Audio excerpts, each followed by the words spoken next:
What's up there? Welcome to another episode of Star Wars Minute. It's the daily podcast where we, get this, go through the Star Wars movies 1 minute at a time. Sorry, I totally screwed it up. We analyze, we scrutinize, and we celebrate the rise of Skywalker 1 minute at a time. I was trying to do a little dance to your analyze, scrutinize, celebrate. Yeah. It's free flowing. Make it up as we go. Anyway, I'm Alex Robinson from alexrobinson.fun. I'm Pete the Retailer from PeteTheRetailer.com. And I'm Katharine Coldiron from Beyond the Outer Rim. Welcome back, Katharine. We are talking about minute 39 today. Minute 39 of The Rise of Skywalker begins with Poe demanding that Finn tell him what Rey is doing. And it ends a minute later with Rey preparing for a reunion with the dreamy Kylo Ren. Teen dream. It starts off, with basically Poe is getting a bit panicky, asking where the Christian hell's Chewie, and what is Rey doing out there? Not 100% related, but there's I have to give a little shout out. There's a band called Harry and the Potters, which do a lot of songs about Harry Potter, and they have a song called Where's Ron? And the chorus, it's them with Kimya Dawson, and the main thing is like, no one's asking where the hell is Ron, and I'm like, oh, somebody's asking where the hell is Chewie. So that's nice. I want to note here for pedants that it has never bothered me when they say things like hell to pay or where the hell is in these movies, because I've always assumed that the movies, the whole of them, are being translated from whatever languages they're using in the Star Wars universe to our English. So that's a very dumb explanation, but that's why it doesn't bother me. So I urge you to put more peace in your life, all of you out there. So while it is not specifically the Christian hell, it is an afterlife in which people are tortured for their Yes. Or it's not even, the construction might not even be where the hell is. It's, angrily asking right for the location of something. They're just translating the idiom for us. Yeah. Yes. Yeah. Like where on earth is Chewie? But you wouldn't say where on earth, obviously. No, you would say, Earth. Where is Carmen Maybe San they Diego? are saying Earth.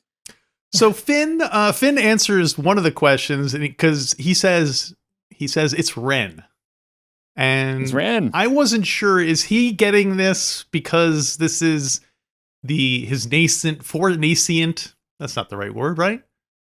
Anyway, his budding force powers, or is he looking out the window and is he using the window, that force power, to determine where Rey is? Can he see it from the window? You guys think, or is it force powers? I think so. They just kind of wipe them off, right? A little bit. No windshield wipers, but they were dusty. If you go and look in there, when they do get to them, there's some muck or junk on them. Yeah. But I don't love the direction of Finn awakening force powers. Like I think it's fine, but it belongs in a different movie. And so I'm not so much a fan of that. One of the things that I thought was that his connection to Rey is so strong that he can, whenever Ren is involved in Rey's life or situation, then she does certain things. And he's able to pick up on that and be like, oh my gosh, she hasn't been like this since the last time she was around Kylo Ren. And so that's why this assumption pays. But either way, it's pretty flimsy. That is the worst force power to have, is I can detect whenever my crush is talking to her ex, I can pick up on it on my force powers. Well, but I mean, it's the kind of thing that you would, if you were particularly capable of picking up body language or whatever, if this person does the same thing every time so-and-so is around, like the specific way that my shoulders tense up when I have to hang out with my mom is like, it's readable. Probably from space, just good at reading body language. Although now you made me think, like, what would we have liked it or not? And again, we'd probably have to see how it played out if it was handled properly. But would we have liked it if a thing for Finn was that he kept kind of feeling or believing that he had force powers, and then it was not. Like he kept like I feel something, and but it was like, he thinks he's lifting something up, but it's actually somebody else had lifted it up, or some R2-D2 was underneath it, or something like he kept having, like, you could use it to do a lot of little gags where he thinks he's using the Force for a second, and then it turns out, no, it was fake. And that kind of a thing where he thinks he's sensing something, but then it turns out we all hear that too. That sounds like a good comic strip. I don't know if it would be good in a movie. I like it, but I mean, just in terms of giving him something else to do. If he had a running gag, would that have helped? I like it, but only if he never finds out that that's why the things are like he turns away right before you see, a Jawa holding up R2-D2. But we, the audience, gets to say that. We, the audience, gets to see it, right? And then eventually he would be like, "Well, I have Force powers, so I'm going to go fight Kylo Ren," and that's where he would learn that he really does not have any Force powers whatsoever. Hilarity ensues. Mm-hmm. Hilarity ensues when he's cut in half by Kylo Ren's lightsaber. Eminently curable in the Star Wars universe. Not a big deal. Yeah. That's just that's an outpatient procedure. Yeah, and he's been in the hospital a lot, Finn, so he probably has a lot of good connections over there. Get back to your Bacta. This is the scene where we see Chewbacca getting arrested by the stormtroopers and a couple of the Knights of Ren.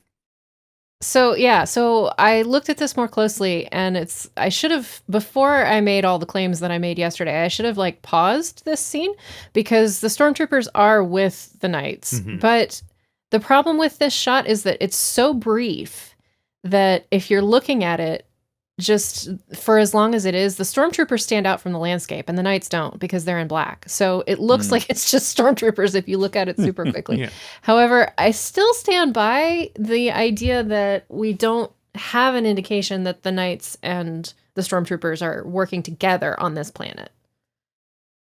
The Knights look very short compared to the stormtroopers also. I don't know if they're just farther away, if this is a perspective trick, but they look like tall, they look like children compared to especially Chewie, because Chewie's taller. Totally right. They look like a full head shorter than the stormtroopers, who we know are tall. Short for because a Knight of yeah, exactly. So maybe that's the minor leagues for like people who got rejected from being stormtroopers can go join up with the Knights of Ren. Oh. I think I'll have attitude about it too, though. Yeah. They're trying to prove there's something. Just relax and be yourself. Napoleon complex. We accept you as you are. Yeah.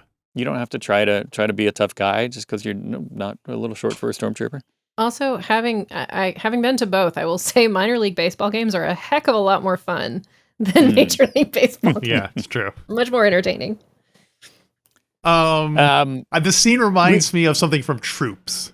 Remember that video short Troops where we saw Uncle Owen and Aunt Beru having a domestic dispute and it's like I want someone to put in a dub over the cops talking to each other about how they just arrested this Wookiee. Right, a little police scanner radio. Yeah. Well, they do. So if you zoom in audio, what's the audio equivalent of that? But if you listen into the little background, the little stormtrooper tidbits. Sounds like one of them says "move, animal" to Chewbacca. Yeah, a lady stormtrooper too. Well, it could be the one that we bought a drink for. That struck me as odd because it's like, well, I guess not as odd it's in tune with what we think of the Empire as being, obviously. Mm-hmm. But I don't know. I hadn't noticed it the other times that I watched this.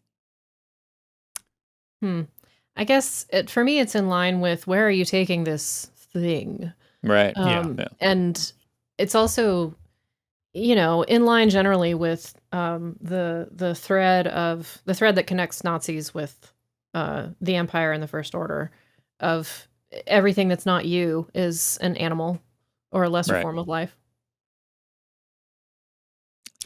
And they do, again, I had mentioned I didn't like it when we see Chewbacca kind of pick up the dagger, and I don't like that then they have the stormtrooper being like, what is this, a dagger? I'm going to hold it out here? Like I'm thinking Shakespeare, but... Check it out, everybody. Really dagger. We got a dagger here. Yeah. If there was any doubt that it was a quest item, let me hold it up as far as I can. It's glowing because you're supposed to pick it up too. Right, yeah. Well, I read on Wikipedia that this knife absorbs the blood of enemies? Something like we talked a little bit about it last week. And that's super cool.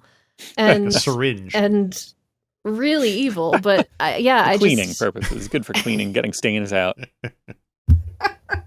Okay, it's like the I'll the drop that thread. of blood. Flowbee of blood. Flowbee of blood. No, I can understand that, but that's something it's too, I don't like that fantasy element of it, so I tend to ignore it. But if you think that's cool, I don't want to interrupt you with our jokes. I just like something. I love the way, I love it when the movies and the shows and whatever else, I love it when they expand on the Sith's sort of methods of cruelty and evil. And I like fantasy elements, so it was fine with me. But I can see that, how it's a little too much to imagine that. And it's also sort of, it's not, I'm sure it's not taken from the show, but the exact same thing happens in very popular podcast that turned into, it's a D&D podcast that turned into a Critical Role. Oh, right. The TV show that they did on Amazon, that there's a weapon like that absorbs the blood of enemies and becomes stronger. So you think it was a little tip of the helmet to the? I would say no, just because of the timing of it, but which came first? Yeah. I have something which might be a not a plot hole, but when we saw Chewbacca, an Easter egg, an undiscovered Easter egg. When we saw Chewbacca loping to go retrieve Rey to come back, he had his bowcaster with him. Definitely saw that in the last shot. How did the Knights of Ren arrest Chewie and the stormtroopers without him firing a single shot? I assume if he had been shooting shots, Rey would have been like, "Wait a minute, something's going on back there." But I guess he just is like, "Hey, you know what? I got a knife on me. I can't afford to make trouble. If they catch me with this knife, my parole will be violated." I can't think of any way that he would anyway. Seems peculiar. Because he's like in the middle of the desert. They can't sneak up on him from out of nowhere. I think he saw the stormtroopers and he was like, "Oh, good." He's like, "The cops are here. Hey, could somebody help me get back to Kashyyyk? I'm trying to get back to my family, and these guys keep thinking my owner died like 2 years ago, and I'm just trying to get home. But these guys keep taking me on stupid adventures. I'll give you this knife. Here, look at it. Yeah, it's really cool. I got this thing. It's Sithy. You guys like Sithy stuff, right? Can I trade this for a ride? I'll give you my purse and my knife." Yeah. I mean, it is interesting to me how quickly they allied this between Chewie trying, moving off into the desert and being arrested. Like we see him a perfectly free Wookiee, and then we see him in chains like a second later. It's so fast. And normally I'm okay with that kind of elision in storytelling, but I agree with you. Chewie has been well established in this trilogy as a force to be reckoned with. And so the fact that he's just taken by the stormtroopers so easily and so quickly, and by the Knights, I can see a scenario in which that would happen, but I would have liked to see it. Like I can imagine a scenario in which and I would have liked to see it on screen. That would have been good. But there's it's so weird, especially that the pace of these minutes is quick. And then we have, tomorrow we'll have this very long minute of, posing and moving and preparing. Yeah. Right. Yeah. I'm also going to, let me throw this out. Maybe because it's the Knights of Ren, that they are, Kylo Ren told them, like, okay, here's Chewbacca's weakness. You know what I mean? Like you put some food out. Just throw a steak on the ground. Do a Vulcan neck pinch. Right. Yeah. Super easy. But yeah, the bit from the teaser, or the bit that we all saw, which does seem to happen at a completely different pace in a different language than the rest of the movie. Mm-hmm. And it's, again, I'm gonna say it's very hero shot-y. This whole next 2 minutes is very much focusing on Rey as the hero of this trilogy, which is well deserved and warranted. But it's just not how we got here. Yeah. I mean, it is. I mean, and again, it's the context of everything else kind of helps it too, because like the novelization is very much just kind of more or less from the point of view of Rey. It talks a lot about Rey's. You get Rey's inner monologue. You don't really get that much from other characters. And the trilogy has mainly been kind of leading towards that, but it should give us more, in a sense, that it's like, yes, Rey is the one who we've come here to see, and the other characters don't matter as much, but we do like them a lot. So maybe you should, like, What? Well, so go ahead, Catherine. No, go ahead, Alex. Well, I was going to say, I don't quite see what you guys, to me, it seems like Rey is the main character all the time. What makes you feel like they're not emphasizing that she's the focus of things? Well, the thing that I come back to a lot is, especially with trilogy storytelling, is how in Empire it was like a dose of nitrous oxide to split up the two groups of heroes. And you have Luke go off and have his training in Dagobah, which is kind of it's crucial to the main story, because without the training that he gets there, he's not going to defeat the Empire and Vader and everything else. But then you have the other heroes who are pluckier and more fun and not talking to puppets, who are doing their own little adventure, which is lots of fun and very important. And for them to, for this to happen, for the story to split, it makes for such good storytelling that has rightly been imitated for decades to follow. And to have them all together in the beginning of this movie kind of drains away some of the power of each individual group. Like because Rey is our Campbellian hero, like that's obvious. Mm-hmm. But to have the other group of these very appealing people, actors, characters, to go with her, it's like it just takes away from the power of both groups and their stories. I can see what you mean. So, of course, you have to split them up as soon as possible. And that's what I feel like this is trying to accomplish. But it's just not quite there because we take Chewie away. And that just is a... Yeah, I mean, that's mainly it. It's like, well, we're supposed to be focused on Rey, but also like, well, but you've made these other characters interesting that I care about them and I want to see what they do, but then they're running around shouting Rey. You know what I mean? So yeah, exactly. That's the frustrating part. I want them to have their own arcs, and I love it that they sort of do. Like the fact that Poe has they have the side quest, right, with Kerry Russell, and I don't like the fact that it's a side quest, and I don't like that we're introducing new characters, and that Poe is kind of like they're talking about how he has this shady past, and I feel like it's really not that shady. I mean, who hasn't run a little spice in their time? And especially in the rebellion, it's kind of yeah. Right. I mean, so I kind of feel like, for them to give him this side quest is not a bad move, but the way that they went about it is stupid. I guess you're right. In Return of the Jedi, the gang does get all together when they go down to Endor, but then immediately Luke surrenders himself and goes off on his own thing. It is hard, I guess, when you have the main character and everyone else it just has to be kind of supporting that story rather than having their own individual thing. So yeah, you're right, I guess. Well, and they do separate these guys, right? Doesn't she? Yeah, she goes off and has her thing with Kylo Ren while they go ride around on horses and stuff. So, well, but it's also calling a little bit on the structure of Lord of the Rings, because you've got the Fellowship of the Ring, and they're together for the first book, also called Fellowship of the Ring, for those who don't know. And then in the second one, you split them. You've got Sam and Frodo and Gollum going to do the quest that seems like it's less important because it's not battlefields and glory, but it's actually the heart of the whole thing. Mm-hmm. And then you've got the other groups of people who have different goals, and they're working together. They're just separate. And that's the same thing that happens in Empire. So to kind of reject this and put your heroes together to give them the same quest is it cuts off a bunch of storytelling possibilities and a bunch of ways for stories to intertwine in a sophisticated way, which just doesn't happen in this movie.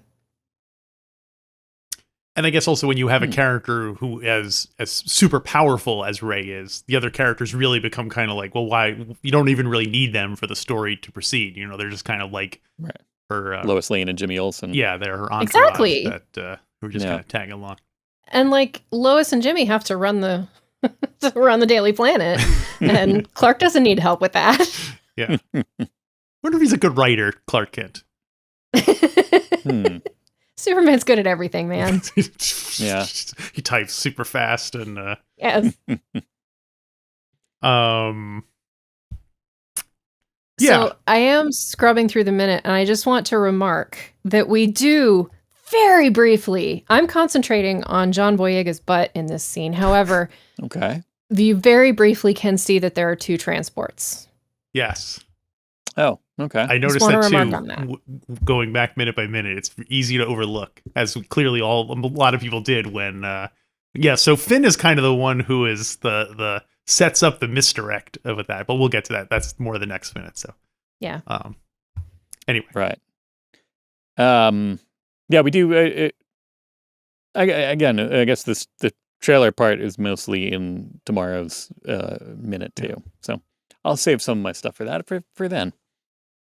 Well, Katharine, it is a series of really wonderful shots, though, leading up to the end of this minute, of a really glorious close up on Rey, and then this foreground shot of her activating the lightsaber, and something being in the background, but something approaching, but we're not sure what. And then, there we know it's Kylo Ren in his completely unnecessary new helmet, and then the shot of him. His gloves moving the yoke. What would you call those? Steering yoke, control yoke. But it's 2 yokes, isn't it? Like they move separately. So I'm curious how that ship operates. But I also feel like it reminds me of one of those old style arcade games that you'd sit in, and move the sticks. But yeah, some really nice shots here to set up what's going to happen next. Looking ahead, Katharine, how do you feel about the proposed Rey, more installments of the Adventures of Rey we're supposed to be getting, recently announced as of this recording? I don't know about that. I think, like I said, I think she's a standard Campbellian hero, and I love her to bits, and I love Daisy Ridley's face and how wonderfully it works on camera. Like, I think she's glorious and I love her. But I really liked seeing Luke's journey after Jedi in snippets in Mando and Boba Fett, I think. And like the little pieces of him that you see being an incredibly powerful Jedi or being a really awesome Buddhist on his planet, or all the stuff that he does in bits and pieces, I thought was more appealing than having a full-on series about him. So I'm not sure how that'll go. In a way, Rey is a little bit of a cipher the way that Harry Potter is, so that you can put yourself into her shoes. That's useful, but it doesn't necessarily mean that you've got a great series with her. Still, I really do like the idea. Someone mentioned on an earlier episode about her teaming up with Baby Yoda. That would be super fun, and I'd like that a lot. She like Mark Hamill, she has a good talent for interacting with puppets, and that'll serve her well, I think, in future work. It's that sense of wonder that she conveys that works with. I hope, and I just go back all the time to the first scene she has with BB-8 when she's horrified, and she just does that so well, as if she's really talking to a person. It's great. Yeah. I hope that they totally make everyone happy by having Rey be a reclusive hermit who kind of threw everything away, and now she's kind of hiding on a planet again. Just to get Baby Yoda has to come rescue her. So everyone is, so Grogu has to find a fragment of a map. Oh, that's hidden, there you go. and she has to. Oh Lord! And he finds it and he eats it. Roll credits. That would be great. And then they have to spend the next 2 hours waiting for him to poop out the go through his right. Feeding him space surgery. Yeah. Anywho, I guess on that scatological note, we will wrap up minute number 39. Katharine, hope you could close out the week with us for minute 40.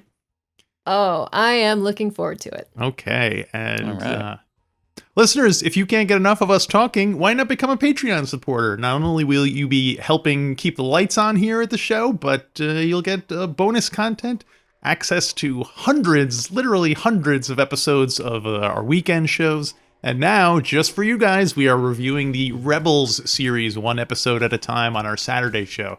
I know that will get some people happy and make other people slightly disappointed. So if you're either one of those people, go to StarWarsMinute.com/Patreon, become a Patreon supporter, and then join us here tomorrow for another brand new regular Star Wars Minute. Star Wars Minute. Become a patron. I did. And you can too.